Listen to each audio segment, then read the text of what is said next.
सावित्रीबाई फुले यांचा जन्म 3 जानेवारी 1831 साली सातारा जिल्ह्यातील नायगाव येथे झाला.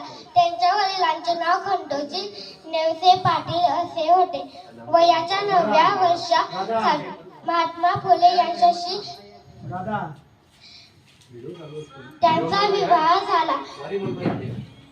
महात्मा फुले यांनी सावित्रीबाईंना लिहायला वाचायला शिकवले.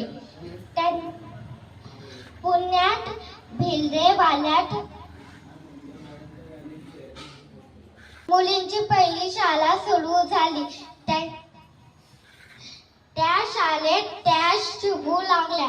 लोकांनी या शाळेला खूप विरोध केला. लोक त्यांना शेंग गोठे मानत, पण सावित्रीबाई आपले काम सुरू ठेवले.